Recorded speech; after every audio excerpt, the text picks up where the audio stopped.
Yo, what's up guys, welcome back. So, Adamancipators. Again, a second deck that I'm trying here on Master Duel. The deck is pretty much complete. It's, well, I was about to say a budget deck, not really. The thing is that with Adamancipators is that for now here it's one of the best decks on Master Duel with their current ban list, because Block Dragon is at 3, for whatever reason. Block Dragon is banned, right? Yeah, in the TCG, but legal in the OCG I think, but whatever. The deck is pretty OP in Master Duel, and currently in Platinum, still working to, at least myself, up towards Platinum 1. I lost only once today from the games I had today, around a little over an hour of playtesting with this particular build, and I lost because of bricks. I opened up with the Water Adamants, the Water Prankit, O-Lion, Gigantus, and 2 other cards, which were basically useless, so a very unfortunate brick.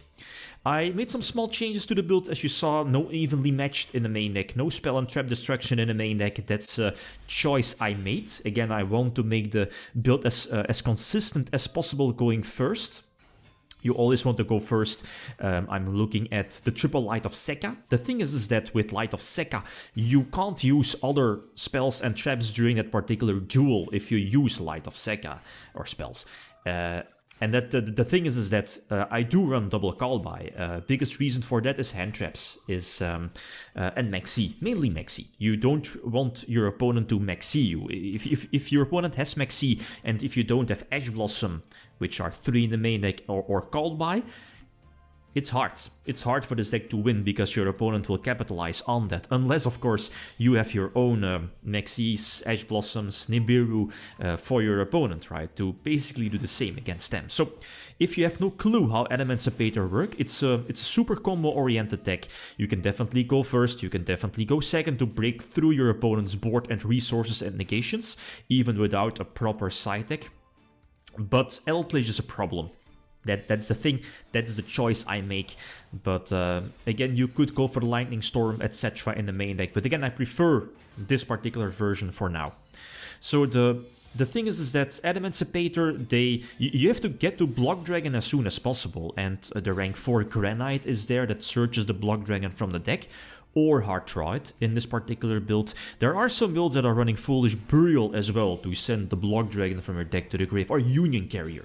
Carrier is also an option, but let's face it, in 99% of my duels I make Carrier and I equip the Buster Blader equip card from my deck to Boral Savage. Again, by equipping that, it prevents your opponent from using it prevents your opponent from using their extra deck, and let's face it, pretty much all decks are using their extra deck, unless True Draco, Eldritch, that's it. You know, probably some anti-meta decks as well. But, I mean, Platinum is full of Zodiac, Tri-Brigades. Drytron, to some extent, prevents, you know, something like Fafnir there, rank 1 to hit the field. It's decent, not the best. But, anyway, so the fields that I'm working towards the big link that I'm always trying to make first, of course, is Appaloosa. Appaloosa, to prevent my opponent from maybe Nibiru, you know, to use Nibiru on me, if I can put it up as soon as possible, or force out an early Nibiru that way. Prevent Ash Blossom, prevent effect failure, or whatever, any monster effects, right? And if you have Appaloosa on the field, it's pretty much sure that you can end on this particular board. Like, these boards for this deck, it's super easy.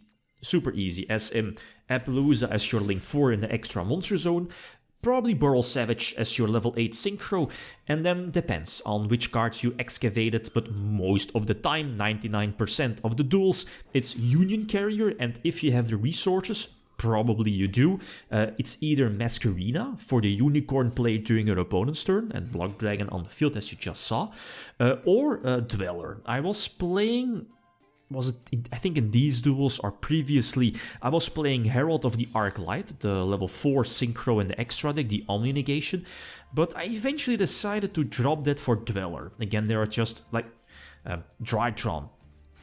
Dweller is fantastic. Tri-Brigade, Dweller is fantastic, and so on and so on. So again, if I have the opportunity to end my first turn board with Dweller as well, I'm definitely going for Dweller.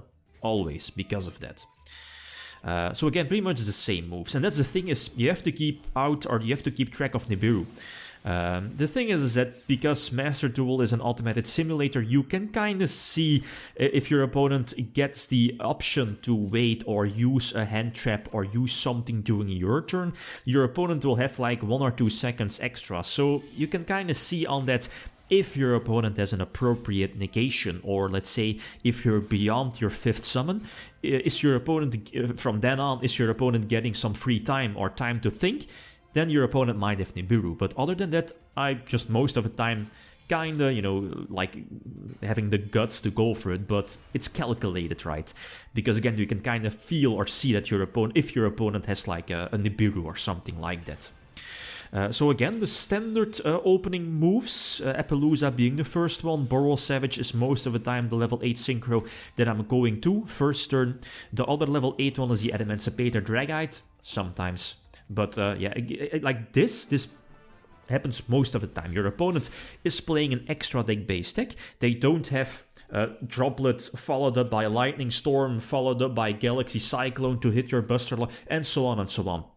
Sure, decks, like top decks nowadays, if you see Platinum, like Zodiac or Tri-Brigade or whatever, they do run multiple Droplets, 1 or 2 Lightning Storms maybe, and so on and so on. You know, those are some very specific hands, and don't worry, I have replays where I get like, what is it, a Pot of Desires, and I chain to negate, call by Droplet, cycle, all in one hand. You're like, this is bullcrap, you know what I mean, right? So last example here is, I think I went second, is against Phantasme Spiral. It's a very odd deck. I know the deck, I know the deck exists, but I've never played against it. I've never played the deck, actually. And the thing is that you have your normal monster, the shark there, on my opponent's side of the field, and everything is based around that. You can search like their traps. Their traps have like negation effects. It kind of reminds me of Magical Musketeers in some way. But the thing is that I have Block Dragon, and Block Dragon definitely saves me here because, you know, the Phantasm Spiral deck is not that fast. So something like Block Dragon can, at least I can capitalize on the fact that my opponent will eventually struggle against Block Dragon, and, you know, Block Dragon is broken. It will give me 3 searches if you search the low level, the 2 level 2s, right, and the level 4 Adamancipator. So here, I can eventually start establishing my board again, forcing out those negations. I'm running the Prankets as well, a small Pranket engine. Fantastic, it's fantastic. It's a 1-card link 2 into another level 4 plus a draw. Because, you know, the Earth Pranket one, like, draws or banishes 1, draws 1. Yeah, that's the thing. So you basically end on 1 level, or, you know, 1 link 2, being the Duel, I believe the name is the link 2, plus a level 4 Pranket level 4 on the field. So that's fantastic, because that potentially opens up a level 6 Synchro play, a level 8 Synchro play, or a rank 4 Exceed play, right? Dweller or Granite. So yeah, Dragite hits the board. Again, my goal, I already had my battle phase, so my field is probably just going to end on Access Code Talker, because his spells and traps are protected from being destroyed. One of the effects of the traps. So Unicorn is definitely there. Unicorn doesn't destroy, which is obvious. So go for Access Code Talker as well, which eventually hits the token. The normal monster on my opponent's, at least in my opponent's banished pile, I think will eventually get special summoned back again. That's fine, the normal is not doing anything, plus I have 2 negations. So an Omni negation with Savage, and the spell, you know, for example, spell negation with Dragite, right? But that's the thing with Block Dragon. Its effect of special summoning is not once per turn. Again, for whatever reason, its searching effect is once per turn, and that also works during your opponent's turn. So that's why you want to end on, let's say, Masquerina, and, you know, Link Summon during your opponent's turn for, let's say, Unicorn to, you know, get the free Block Dragon searches. So Adamancipator is pretty broken, pretty OP here for Master Duel. Again, my time during the days is quite limited, so I'm only at Platinum 4, but it's working out really well. I'm probably going to make like some really small changes, but I definitely like the build, and it's something definitely to try out. The choke point, I guess, for building this particular deck might be the extra deck, because as you see, there's a lot of ultra rare cards in there, but I think the biggest advantage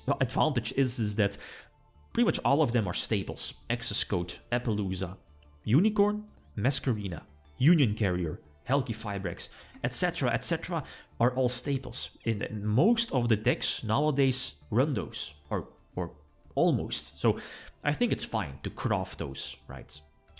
Okay, that's it. Thanks for watching. Feel free to leave a comment or like if you enjoyed the video. Lead them signing out. Peace.